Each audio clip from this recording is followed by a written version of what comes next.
Hello and welcome to Faith Talks. In today's program, we'll be asking, does grief ever go away? Joining me in the studio and ready to share their view and comments are Pastor Øster-Lundqvist, a teen and student director for the Adventist church in the south of England, and Sharon Platt-MacDonald, a nurse, but also a health practitioner and the health and women's ministry leader for the Adventist church in the UK. Welcome to both of you. Thank you. That's huge titles you have. Oh, absolutely. So I'm just going to call you Dayan and Sharon today. We're looking at grief. So Sharon, from a health perspective, can you tell us what is grief? Well, grief is an intense feeling of sadness that an individual experiences when they're mourning the loss of someone close to them or something of significance in their life. And of course, that intensity depends on the nature of the loss, the age of the individual, their emotional, psychological, physiological well-being at the time of that loss. So that feeling of sadness, is that something that you resonate with, Dayan? Was that something you felt?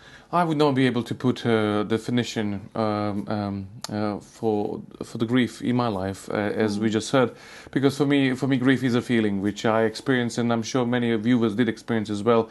Yes, absolutely. It is a feeling which remains for quite a bit of time. At the same time, it is something that I personally had to learn to live with in my life. Of course, we all experience it sooner or later, and I was blessed that I experienced those moments a little bit later in my life. Maybe a little bit more mature, so I was able to deal slightly better with that. Some of the coping mechanisms that we go through, they have analysed into different stages of grief. Sharon, is that something you can share with us? Well, Elizabeth Kubler-Ross looked at the stages of grief, analysed what it is we go through, how do we go through it and how it impacts us. And of course, after the initial shock of the death, because death always comes as a shock, even although you might be prepared for it in some way if somebody's, critically ill. But after that initial shock, the stage 1 is identified as denial or dismay. That's where you think, oh no, this possibly could not have happened, and you tell yourself it's not real. I remember last year my cousin died suddenly, and although I got the news and everybody was saying, yes, it was a terrible car accident, they were in a van and so forth, and really gruesome how he died, I wanted the facts. I wanted to see a photo or something like that. And eventually when we were able to see a picture that he was actually deceased, that's when it came through to me. And so denial is often the stage, this could not have happened and I don't believe it. Once the individual comes to terms with the fact that, yes, this death has occurred, the next stage is anger. An intense anger where the individual seek to blame someone for it. Who is responsible for this death? So sometimes if the individual is in a hospital, did the medical staff do enough? And you want to point the blame, you're angry. You might be angry at the individual for dying, for leaving you. A lot of people I've worked with, when I worked in a hospice over there in Trinity Hospice in London, people would often say, I'm just so angry at him for leaving me. So the anger, and you might even vent your anger at God, who you feel is ultimately in charge. So denial, stage 1, anger, stage 2, and then stage 3, bargaining. You try to get something to appease that loss. And so if it's with, your anger is with God, you'll think, well, God, and sometimes an individual bargaining is a very interesting stage, because if somebody has been given a prognosis, there's nothing we can do, you're going to die. So the individual knows that death is impending. They start to bargain with God. If you let me live, Lord, I will do this and I will do that. If the person has already died, then you want to try and bargain and rearrange how you feel. So the bargaining stage, trying to make things better. When they realise that this person has died, they've got over the anger, there's nothing they can do to bargain to change the situation, the next stage is a little dip where they go into depression. They feel, this is it, I cannot go on, I cannot cope with this loss, I'm done. And after that depressive stage can take some time, again, depending on your age or maturity or how you are physiologically or emotionally. And then finally, the last stage is acceptance, where the individual realises the mortality of life, the fact that death is final, the fact that even if it's themselves who they have been given a prognosis that they're going to die, mortality, this is something that can happen to all of us. So they come to the acceptance. This is life. I now need to look at how to deal with where I am and seek help in moving on positively.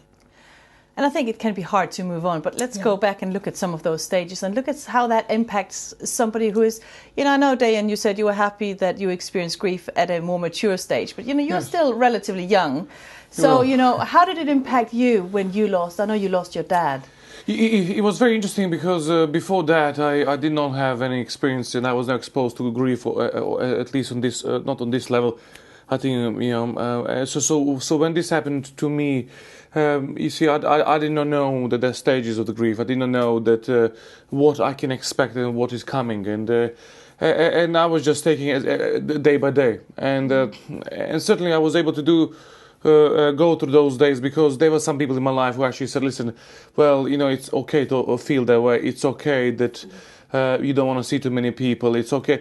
And they were actually able to tell me a little bit the reasons for that. And yes, I can identify. I never spent too much time in trying to define grief in my life or anybody's else. But now listening to you, Cheryl, that explains really clearly to me, which I did experience, I think, day by day or week by week as the time was going through. So I can identify with that.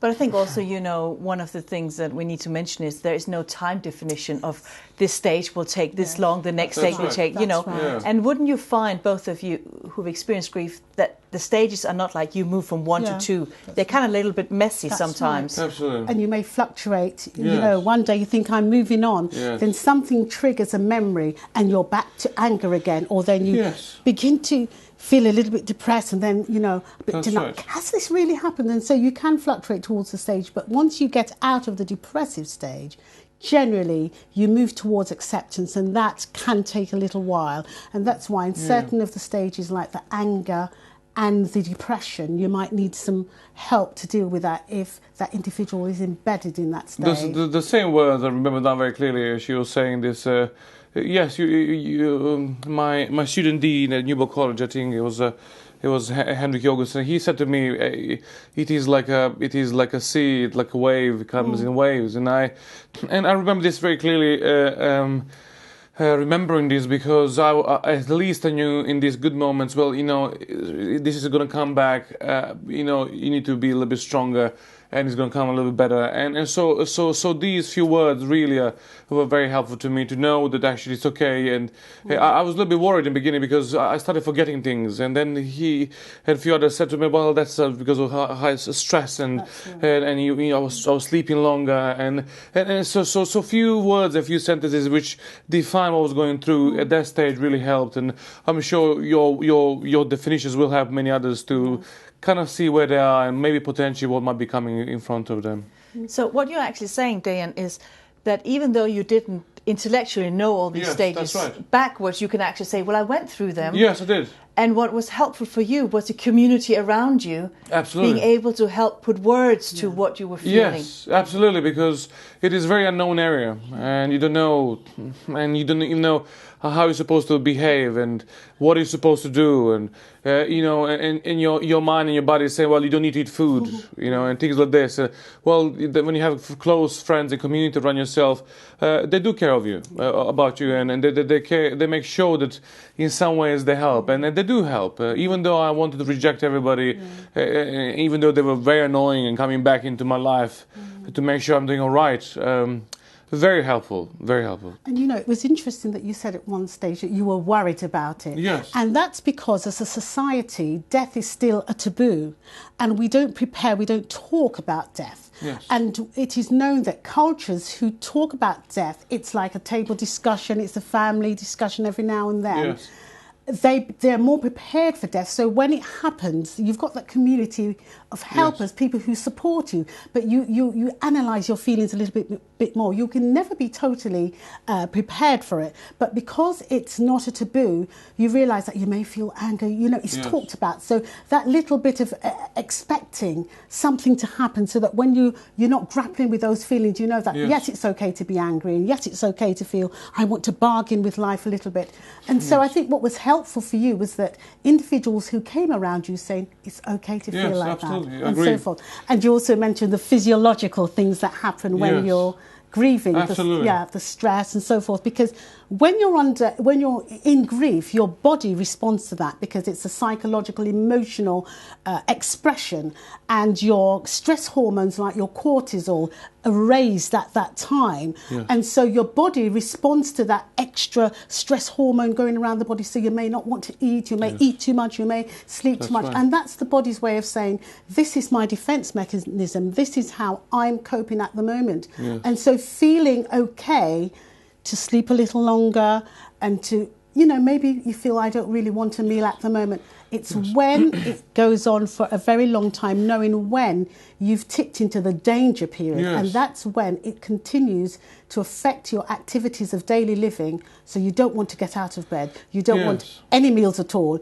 You want to just lock yourself away every day. Those are the warning signs when it tips over into that. But you said something very interesting, Sharon. You also said that in our society, in our culture here in the UK and I think most of the Western world, we don't talk about death. We don't prepare for death. Well, we might have gotten life insurance, but we don't talk about the emotions around death and loss. It's, we have this flirtation with forever young, we're going to live forever, and we're in denial of death. Is that why it hits us so hard?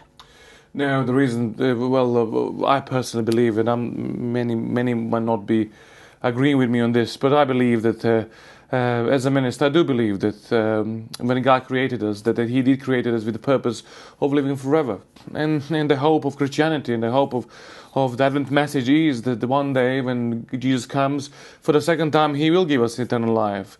And simply that thing in us which is saying, well, no, you're supposed to live forever. And you're supposed to have the mother and brother and sister and niece forever. And when this happens, I think it's a natural reaction of us who were created as beings which are supposed to live forever. It is a fight with that. This is not supposed to happen, and that shock is a thing. That's what I believe myself. I mean, you're bringing in faith into this day, and you're saying, that we're not intended to die, and I absolutely agree with you. But looking at a personal level on your faith, when you were grieving, hardcore grieving, if you could say, when you're in the middle of the immediate grief, how did it affect your faith? It was very hard because you start questioning God. Usually, you first. Well, just a short back. My father was. He died in a motorbike accident, and there was somebody who went to the red light, and certainly at that moment you are. You're really upset with the person who went to the red light. You want to know details as well and all these things. But then I remember in my life. You start questioning God for this because my dad was a minister as well, and he was coming back from visiting church members. So it's not like, oh, my dad was some bad guy, and maybe he even deserved to die. You would think that he worked for God and maybe should have been different. But then in my faith, it was very very clear that that I do not know the answer, and I will not know the answer for a very long time. But I know that God was in control, and I was not happy with God. And I was not happy with God just because I lost my dad. But I was very clear in my mind that even though I'm not happy about the situation, that God is still in control, and I can still trust Him even though I'm going through this grief and this loss in my life. So that was my line, and I stayed with that line. I'm not angry with God. No, I'm angry with that man anymore, because after all that process of grieving, I had to go through some time of forgiveness myself, so I can move on. Simple as that. And I think understanding the fragility of life, that we are not. I know you mentioned that generally, in order to cope, you think, oh, we should be living forever. That's how God made us. That may be so, but we're not more. We're not immortal. We're mortal beings, and so we know that with the fragility of life, as the Bible says, man is born. There's a time to live and a time to die. And I think realizing that there is a time to die as a society, if we were able to talk a little bit more about that fragility of life, that anything can happen at any moment, and think for yourself, God forbid, if death came to me or a member of my family, how would I cope? So we need to be living with the almost the understanding that, yes, God made us to live forever. However, because of sin, we don't live forever in this life. So if we look at life as a temporary setting and not sort of, it's very difficult to do. It sounds easy to say it, but not sort of put our roots down as if we're going to be here forever. Live well, live in the moment, realise that God is ultimately, he has our lives in his hand, and that if anything should happen, we can rest in the God who sees, who knows, who understands, and who can carry us through that, which is what you were able to find. And I absolutely agree with your statement that we need to realize that death is the part of our life. We need to make sure that death is not the center of our life, that we don't focus on that, but we do need to understand it is an important part of our lives and lives around of our friends and family around us. And I would say that definitely more time spending in discussing, and it will certainly help all of us. And I think, if we all know that death is part of life. Yes. But how do you move beyond grieving? Can you actually come to a place where you're no longer grieving when you've lost somebody close to you? I don't know about you. I felt I felt, well, I was trying to see how long is this going to take. And I remember the day, like, for the first time I haven't thought about my father. And tomorrow I remember, that was like, well, that was a success. And I think it is a wound in our life which remains for the rest of our lives. I think it is very important that we try to heal that wound to the stage is not affecting our future. But I think that wound remains without any doubt. So it is there. But also I think it is also there to remind us that life is fragile, and at the same time maybe it's helping us to prepare for the future things in our life, the future moments when we're grieving again. And that's so true. Often you hear people say, you should be over it by now, and you need to get over that grief. But in fact, you don't get over the grief, you get through it. So you learn to live with it, and the intensity of that pain and that loss may... you don't feel it so acutely as time goes on. But telling people, get over it and you should no longer feel any pain or hurt is not really realistic.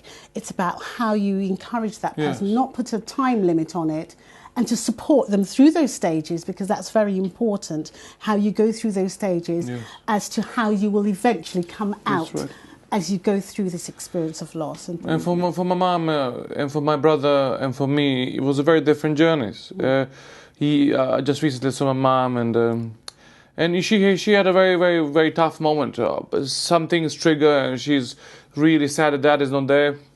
And I would take it a little bit easier because I don't, I guess I don't know why, but I moved slightly quicker on than my mom. I guess Mom lost husband, I lost Dad, and so I can see my mom is still grieving, even though she's trying to move in life. But it is very interesting how the loss in family for everybody is a separate journey, very, very specific for the person who going through that. And we don't talk about this in my family. We actually haven't spoken about this. We just mentioned father a few times, and that's as far as we go, because we are all afraid that the wounds will be open again. And it was very hard, and it is still hard. But somehow my brother and me managed to move slightly more than my mom. Yes, I guess time, and we do encourage. Sometimes I think sometimes a little bit being tough in a way of saying, well, no, Mom, this is it. This is reality. Let us find out how we can now live instead of living in the past. And so I guess friends and community and family really, really necessary in those moments. And maybe that's the reason my mom is a little bit more behind us, because we did leave my mom back where my brother moved on and I moved on. And she remained physically in the house and in the surrounding with her friends. That's correct. And I think, I agree with you, Day, and I don't think it's going to go away, but I think, as Sharon is saying, it comes through. I mean, I lost my grandparents, 20 years ago, and those were... I was very close to them in many ways, and I can still wake up and something will remind me of my grandmother. I'm thinking, I really miss having her around. I wish you could see me now. Even though they were elderly and it wasn't as a young loss as you had, I don't think anything is wrong with that, is it, Sharon? No, and you see, the thing is, one thing that I think is important to do is to look at times, important dates, events that you can remember that person, but remember them in a positive way. So in terms of helping your mother on, for instance, or individuals who maybe you feel are stuck in a state of grief and haven't been able to move on, at the anniversary of the death or the year of the death or a birthday, you use that as a positive time. You can take the albums out, and there's no harm in crying, because I know there is a fear that I'm going to open up the wounds again. But you look at those pictures, whatever the momentums were, the little wonderful things that reminded you of that individual. Take time to feel that grief, because one of the aspects of moving on is to be able to sense that grief, feel what it is you're feeling, come to terms with that, realise that that's all right, because recognise that that is a natural state or place of mourning. Yeah. Once you've done that, you'll be able to say, now these are the memories that we can tuck away, we can keep with us, we will cherish forever. This is how we can take it forward. And so you start to think of a celebration of their life, things that you can do. So where you've got the mourning here and the loss and the sense of regret, you can think, this is the ways I'm now going to remember them in a positive way. We'll go out for a meal, or we'll do this sort of thing. So you find something positive. Then you re-energise yourself. So the energy that you've put into the mourning and the energy you've put into the grief, you try and look at a way of generating that energy positively. Some people may plant a tree in memory of their loved one. Our neighbours, they've planted a little tree in the front of the garden to remember their father. So they go there and nurture that tree. Or it might, something that's going to channel all that energy, that negative energy, or that emotional, that pain, birth it into something new. And it's what psychologists call post-traumatic growth, where you take a negative issue that has happened or event, you stay with that feeling of pain, and then you say, now how can I challenge this into something? Yeah. So it may be that you go and sit with someone else who's grieving. Hard to do when your plate is full and you're grieving for your loss. Yes. But you sit with a grieving relative or someone else who's grieving. Or you go and do something that individual who you've lost may have wanted to do themselves. Yes. And so because you're now being productive in an area that was cut short for them, that's a sense of, I'm now I'm nurturing the memory of that individual in a positive way. I was thinking, listening to this, and I did. I remember very clearly coming back from a funeral from Serbia, and calling my boss to tell him, listen, I'm not coming tomorrow to work because I just came back from funeral. And my boss, a very wise man, he said to me, Dan, you can sit in your room all day, feel sorry about everything what happened. It happened. He said to me, you need time. But he says, I would suggest you to still come and work. Not because I have nobody to replace you, but because I think it will be good for you. And it was good for me. It was good for me because that was a first little push for me to start moving on in that grief which was there.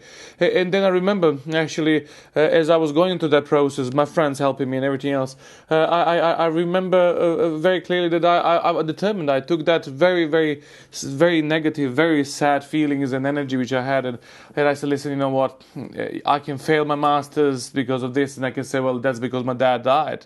I actually chose. I said, well, no, I'm gonna finish it, and I'm gonna finish my paper first. And I did it because I just decided I'm gonna move on by using that what I have, which is very painful, and try to move forward with that.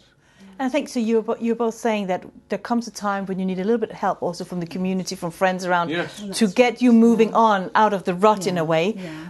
But at the same time, there is no time frame of when you stop. What are some of the advice you would give to somebody who's grieving, or somebody who has a friend or somebody else? What are your advice to the grieving person who might be watching this, and to the person who's friend of a grieving person? My grieving was happening during my student years at Newbold College, and it was a blessing. It was a blessing that I was actually in an environment where I was surrounded by friends. And every single day somebody would knock on my door and say, I haven't seen you in the cafeteria, here is some food. I remember people coming to me like, Dan, here is the notes from the classes, I missed some classes. People who come to me and say, listen, I'm sure at this stage, as you're grieving, you probably have issues spiritually as well. And they'll come to me and they say, listen, Dan, let me pray for you. And they'll pray for me. There are people who came just read Bible to me. I never asked them. I never even wanted to at that stage, because you go through the stage of rebellion. But But all that really was really helpful, and I would encourage anybody who's going not to grieve by themselves. I think it's very important that there are people around who can understand for who you actually are a very important person. In the show, you're very special. We love you. This is a very hard time, but we will go through this together. Really helpful for me. So if you're grieving, I think it's very important not to grieve by yourself. Yeah. And individuals who want to help, it's good to sometimes just go and sit with that individual. Yes. Sometimes we feel that we need to have the right words to say. Words are not always important. Just sitting with that person, they know you're there, your presence is healing. Also possibly to ask, how can I help you? What can I do? Now it's interesting that your friends anticipated your needs. Yes. They saw that you hadn't been to the canteen, so rather than coming to say, would you like something to eat? Because very often a grieving person will say, no, I'm off my food, I've lost my appetite.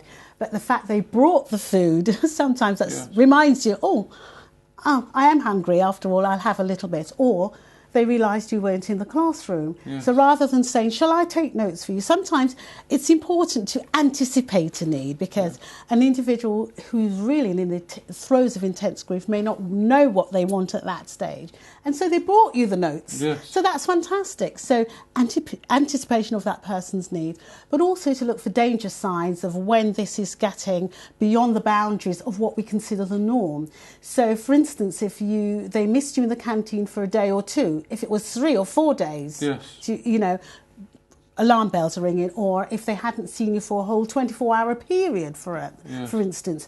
And also, if you knew that person, their emotional state was unstable before, or they were a little bit depressed before, a death could be the trigger for something more dangerous to happen, for them to lock themselves away or even become suicidal. So how was your friend, your family member, this individual who's now grieving, what was their psychological state beforehand? What was their physiological state? Because if someone was very unwell, they may deteriorate into a stage where they can't now look after themselves because they're grieving so much. So you think, well, they can't physically get out to do the shopping or whatever it is.